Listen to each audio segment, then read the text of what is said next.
Our reading today comes again from Matthew's Gospel as we work our way through it, and today the reading is from chapter 15 and verses 21 to 28. It's entitled A Woman's Faith. It follows on from a dialogue that Jesus has had with the teachers of the law about the things that make a person unclean, which have nothing to do with the rituals that you observe, but more about what you do and what you say. Jesus left that place and went off to the territory near the cities of Tyre and Sidon. A Canaanite woman who lived in that region came to him.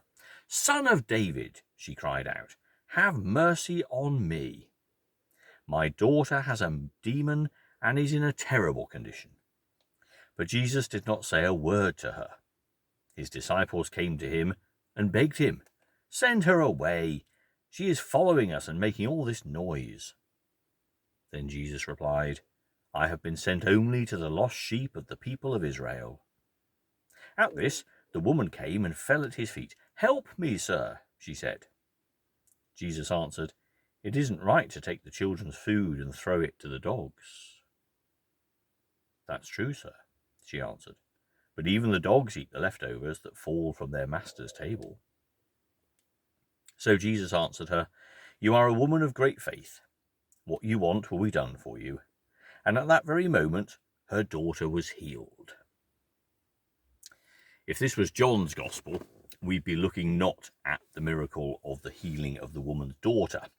We'd be looking at the relationship of the woman with God, and how it was that through God's grace and God's gifting, she was able to see in Jesus what so many people around her were unable to do, that in Jesus was God, and that here was the capability, the capacity to do anything, because this was God.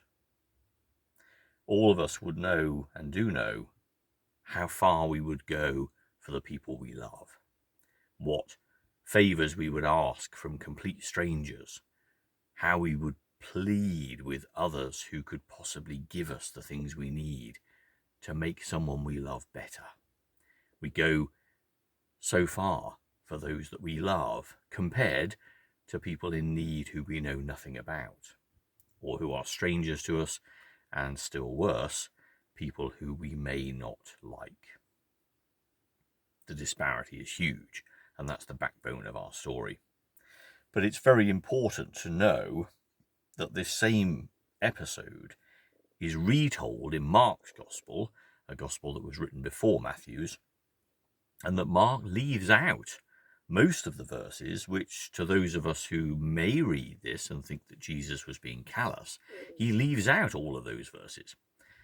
Were they not said? Did Mark omit them, or did Matthew add them?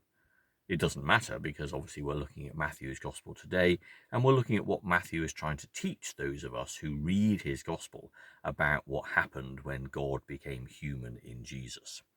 And Matthew has a particular context, which was not Mark's. His time was later, at a time when the fledgling Christian communities began to gather, of course, more and more people. And as you get more and more people involved in anything, so the range of questions grow, and the tensions that build between what one person thinks and another person thinks differ. Add more and more people, and you bring in all sorts of interesting and completely irrelevant trains of thought. How should we think? How should we behave? What happens in this particular situation? What is God telling me to do about that person? None of these things are important. The woman in our account here tells us that because she punches in from the outside and gains access to God's great love because of her faith. That's what Jesus says. Her faith is revealed in the fact that not only does she have tremendous love for her daughter, of course, but that she sees past all the barriers that present themselves to her. It was all fine for people who'd grown up in the Jewish tradition to come to Jesus and think of him as the Messiah and as someone who could at the very least heal them and would care for them and be interested in them. They'd grown up with the whole concept of that. But for someone outside of the Jewish faith, so many more barriers, so many more hurdles, so many reasons to not get involved. But she does. She punches through all that and throws herself with abandon before God in human form on behalf of her daughter, and also because she passionately knew that he could help, and that in spite of the difficulties, that he would help. So Matthew's additional material is 23, 24, and 25. So in Mark's account, we don't even hear from the woman. The first thing we ever hear the woman say was the retort about even the dogs eat the leftovers that fall from their master's table. We don't hear of her pleading with Jesus. We don't hear of Jesus being quiet, which you can interpret in one of two ways. I mean, it could be that you think, well, Jesus ignored the woman, but maybe he was more interested in what the disciples were going to do in this particular situation. Send her away. She's following us and making all this noise, they said. Now, is that how God would have us live? To see another person in need as well, but to see another person and to regard them as so other that they can be ignored. To be so different from us that we don't need to care about them. Is that what God wants? Is that the kind of joy that the good news brings in our communities? And I think this is what Matthew is trying to say to the community of his time. We already know that Jesus had no problem interacting with Gentiles. Earlier on in Matthew's own gospel, Jesus had healed a Roman officer's official. We know that there were other healing miracles. And it seems to me the dialogue is very much more in line with what Jesus says to the Samaritan woman at the well in John's Gospel.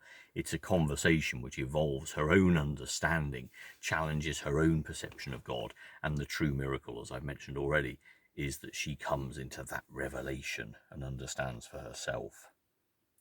For us, of course, the message has incredible relevance because the problems that faced Matthew's community still face us and always will, because we're people.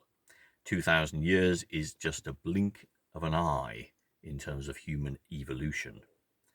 And we have the same capability to be prejudiced, to be divisive, to seek, even within our church structures, status and power, labels and authority, dominion over others, treating our own Christian communities in the same way that we do our corporate structures and our secular organizations, where there has to be a person in charge, where there has to be rules that govern us, where there has to be a line over which we will not cross.